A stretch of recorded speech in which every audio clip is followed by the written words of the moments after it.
It's time for some real education. All week long, we've been looking at a modest proposal by Jonathan Swift. It's a great piece of satire. So convincing as satire was, the satire was that people actually believed that what Swift's answer to the problem of Irish poor children was to sell them as babies as if they were chickens or turkeys to be eaten. We looked for the first 3 days of this week, the first 3 lessons of this week. We talked about how in order to write great satire, you really have to set the situation up very well. We looked at all the ways, before he even mentioned Swift, the plan, right, to use Irish babies to feed the population. Total satire. He had no intention to do that. He realizes that that's a horrible thing.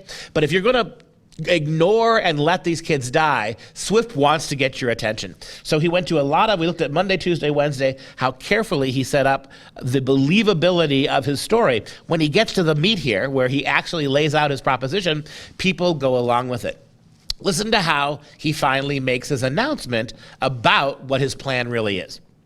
Quote, "I have been assured by a very knowing American of my acquaintance in London that a young, healthy child, well-nursed, is at a year old a most delicious, nourishing, and wholesome food, whether stewed, roasted, baked, or boiled. And I make no doubt that it will equally serve in a fricassee or a ragout. A child will make 2 dishes at an entertainment for friends, and when the family dines alone, the fore or hind quarter will make a reasonable dish, and seasoned with a little pepper or salt, will be very good boiled on the 4th day, especially in winter."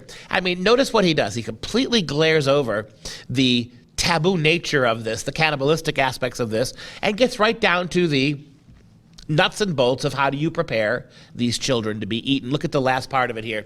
"I have already computed the charge of nursing a beggar's child to be about 2 shillings per year, rags included, and I believe no gentleman would repine to give 10 full shillings for the carcass of a good fat child, which, as I have said, will make 4 dishes of excellent nutritive meat.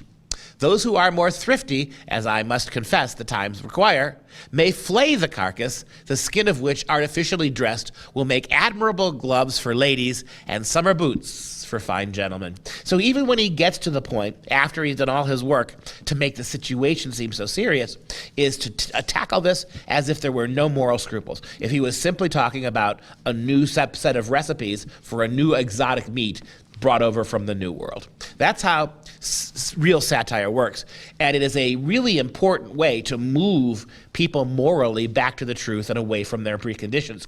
It's not surprising why the progressive left wants to kill this kind of satire, because it does its moral work by playing on the emotions, by moving people away from wrong positions and to right. The progressive left, they just want to order you what to do.